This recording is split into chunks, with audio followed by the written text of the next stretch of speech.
Before we get straight into the podcast, I just want to give a huge shout out to our sponsors, Declan Kirby GAA Star. Declan Kirby GAA Star Championship Journey. It's a series of GAA team children's books written by primary school teacher and GAA coach Michael Egan. You can check it out in the link in the description down below, of course, as well. Follow the trials and tribulations of Declan Kirby and his team at Smithgreen Gaelic Football Club, recently formed but promising GAA team. The book is now available in Easons and all good bookshops, so check it out in the description down below, and let's get straight into it. Welcome back to GAA Fan TV. My name is Aaron Prendergast. How is everyone getting on? How is the form? This is the Monday show, Monday's hurling review. Just myself today, but we'll be running through all this weekend's hurling action. And certainly a lot to discuss. You know, Limerick once again finishing the weekend without a win. That's 4 games now in 2022 without a win for Limerick. Big wins for Cork and Wexford in there as well. Cork and Wexford now making it 4 wins from 4 each, sitting top of Division 1A as well. Both have guaranteed themselves a place in the league semi-finals. And elsewhere, huge win for Laois over Antrim, and that pretty much looks like Laois are going to be safe in Division 1 hurling for another year as well. Kilkenny with a big victory in there as well. And actually, we'll have a look at the Division 2 table a little bit later on as well and run through some results there, because some very, very interesting results there, with Down getting a huge win over Westmeath, Kildare beating Carlow as well. Absolutely wide open. And it's going to be very interesting to see what happens going into that final round of fixtures in Division 2A, B, and of course in Division 1 as well. First of all, if you're new to the channel, if you could hit the like button and subscribe. If you are already subscribed, very much appreciate it.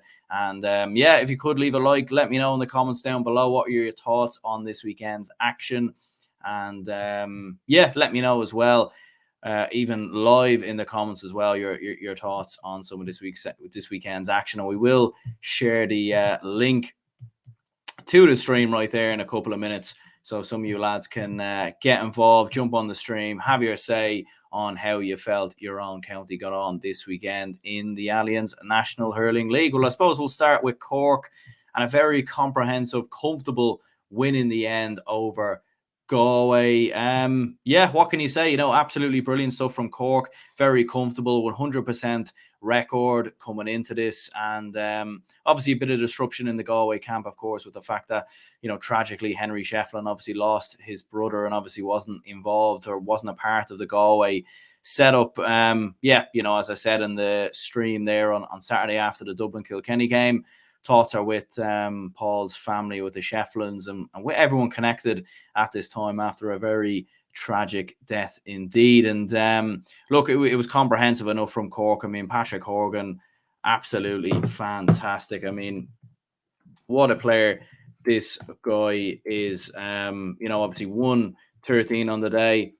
I'll share the link in the stream right there. But yeah, absolutely fantastic from Patrick Horgan. You know, 1-13, phenomenal goal. And Cork were cruising, really. Like, once they got that goal, it was fairly comprehensive and comfortable. Galway didn't really have much of an answer. And you could tell in this game as well, the pace of the game, the flow of the game. You know, both sides didn't really get out of third gear. In particular, Galway, who obviously rotated their team quite a bit in terms of, you know, Gavin Lee coming in there, a couple of other lads coming into the team as well. So certainly speaking, it definitely was, you could say, comprehensive enough from a Cork point of view. Seamus Harnedy getting on the score sheet as well with 4 points. I thought Robbie O'Flynn won a lot of ball in around that corner forward position and done very well at different, say, or wing forward, we should say. His support play was very good. And in around midfield, you know, Cork are proven that they can definitely compete against the top teams in around their midfield, with Dara Fitzgibbon and Jerry Millerick in there. And, you know, for Cork, 4 wins from 4, 100% record so far. Obviously coming into this year on the back of that very disappointing defeat to Limerick in the All-Ireland final last year. They can take a lot of confidence. They really, really can. And, you know, they were brilliant in front of goal, took their chances when they came. And from a Galway perspective, you know, obviously 2 wins from 4, 2 defeats in there. There has been a lot of rotation coming into the side. You know, you obviously have Tom Monaghan coming in there, Ronan Glennon coming in as well. So a lot of rotation in their team, a lot of changes in their team. And it's certainly, you don't want to hit the panic button just yet. They're going into that round robin still with a bit of confidence, still with Evan Nyland maybe to come back in, Brian Concannon as well, a few other lads, Grode McInerney maybe to come back into the team, David Burke as well. So still a lot of lads to come in there from a Galway point of view. And from for Cork, look, they'll be targeting that league semi-final. Obviously, they have Wexford next weekend, and then they march on into the league semi-finals, and we'll see obviously who they face there as well. And we'll get a league table up on the screen in a minute. But Cork obviously playing Limerick on that opening day in the Munster round robin, so they'll be going into that with a bit of confidence, looking at Limerick a little bit on the slide.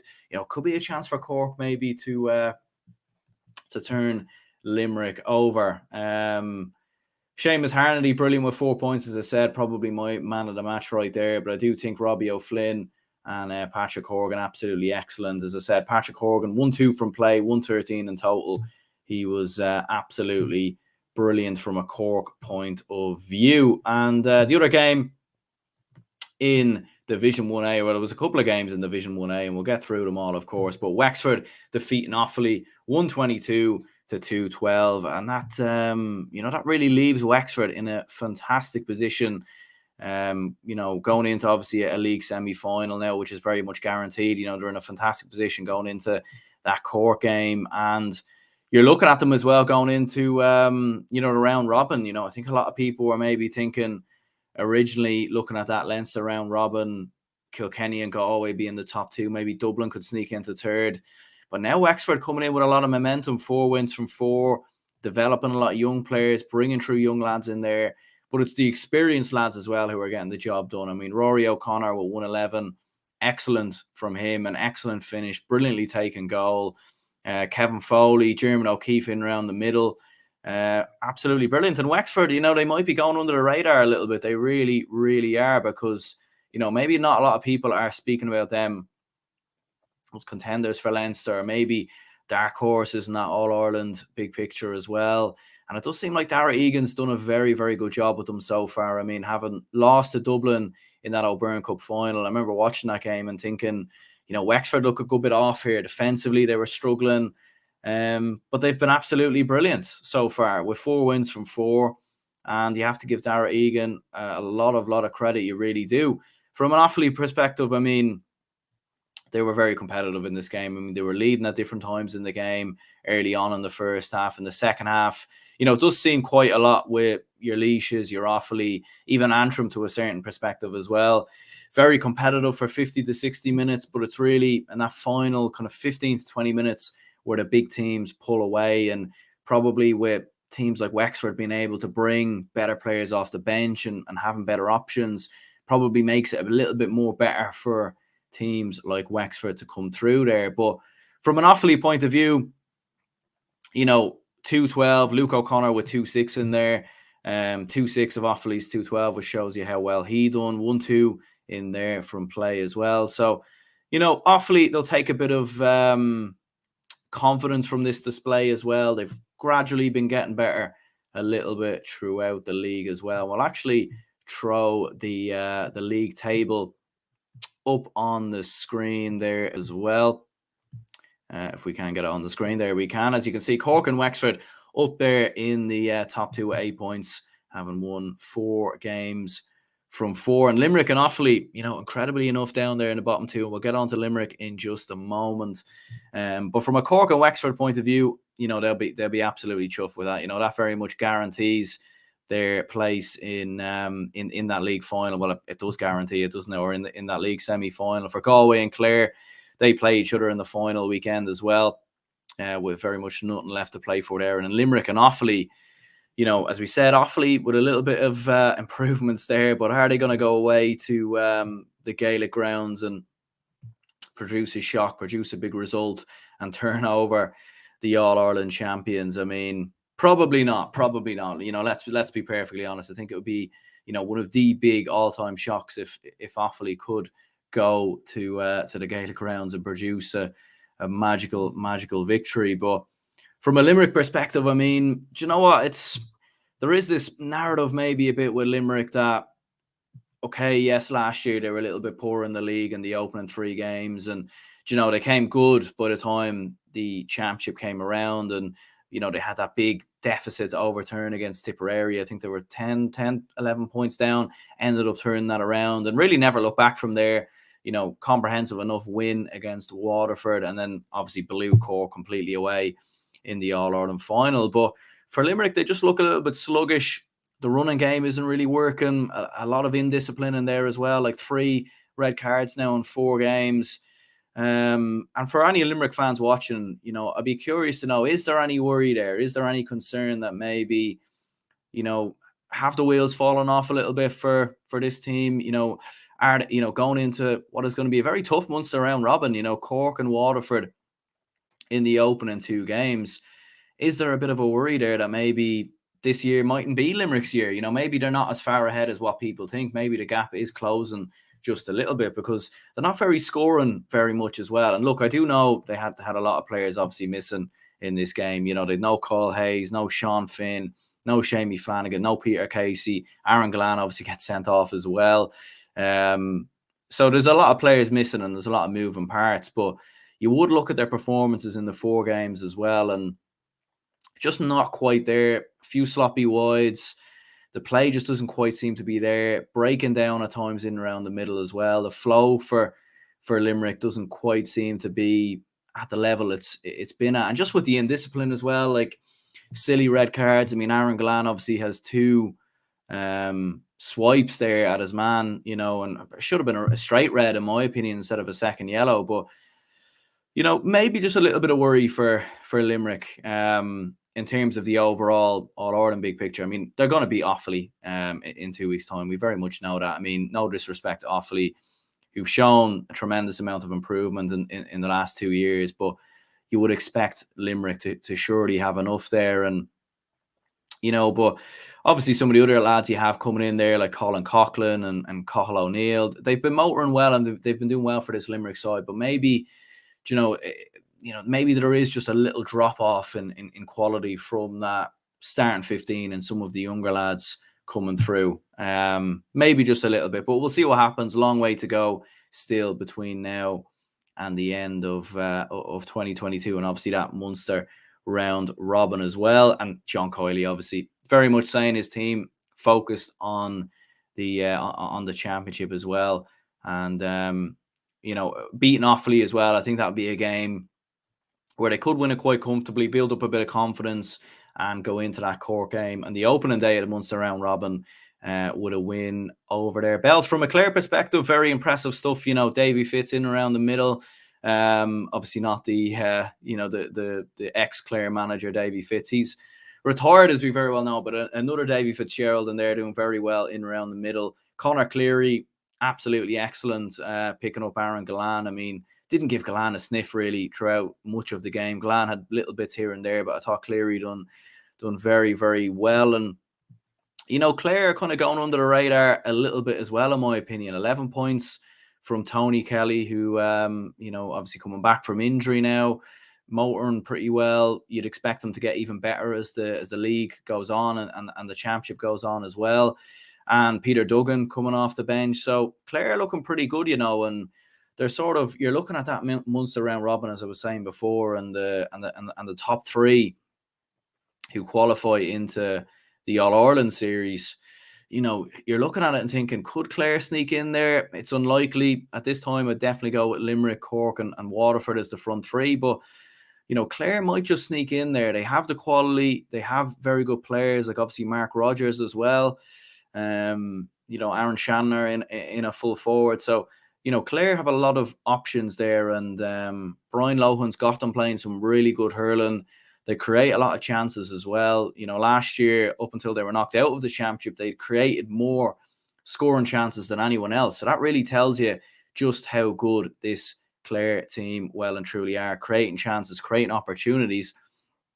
And I think we could see this Clare team really kick on maybe in the next couple of years. This year might be a bit soon with Peter Duggan just fresh off coming back from Australia. Tony Kelly obviously recovering from an injury there as well. So, maybe not this year, but definitely they're moving in the right direction, in my opinion. And there's a clear sort of identity and game plan about Clare that I think makes things very, very exciting stuff. And yeah, all the focus for them goes into that Munster round robin with Clare, of course, or with Galway coming up in the league, and obviously nothing left to play for there.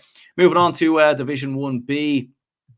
We'll throw the league table up on the screen there once again, so some of you lads can see. So yeah, I mean, this division definitely a lot more wide open in terms of who might finish in that final relegation place, and obviously who might end up in the league semi-finals as well, with the top two qualifying. You have Waterford and Kilkenny there in the top two. Waterford with 7 points, Kilkenny with 6 points. Dublin, who were comfortably and comprehensively really beaten there by Kilkenny at the weekend, but still very much alive for Dublin to get into that league semi-finals, with the fact that Waterford and Kilkenny actually play each other on the final day of the league season as well. And Dublin playing Laois, which as a Dublin fan, I'll be confident enough that Dublin should bounce back and be able to get the victory there. But focusing in on Laois and Antrim, first of all, I mean, you can see there in the Division 1B table, both of those two teams occupying the bottom places, with Laois on 2 points and Antrim down there on 0. Obviously, both sides going into this weekend with 3 defeats from 3. And, what's interesting is, even though Laois won this game by a point, you look at that score difference, minus 53 score difference there in the bottom right corner, whereas Antrim minus 10. I mean, Antrim coming into this game, in my opinion, as favourites. I thought they were favourites. I thought they've been looking good in the league so far. They've been competitive in every game. They nearly got a draw against Kilkenny, who, we've seen, how well Kilkenny played against Dublin. So, for Antrim, they'll be a little bit disappointed in this game that they didn't quite come out with anything. And relegation is looking very, very likely from their point of view as well, with the fact that they play Tipperary on the final day. Can they cause an upset there? It's probably unlikely. But in terms of this game, look, Laois started the better side. Paddy Purcell, obviously, with that early goal. You go down to 14 men with Jack Kelly getting the red card. And there was an opportunity there for Antrim, you felt, with the extra man.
We're back there. I have no idea what happened there. Internet problems, all the rest. But we do have a comment in here. 99 Aguero says Offaly so out of depth.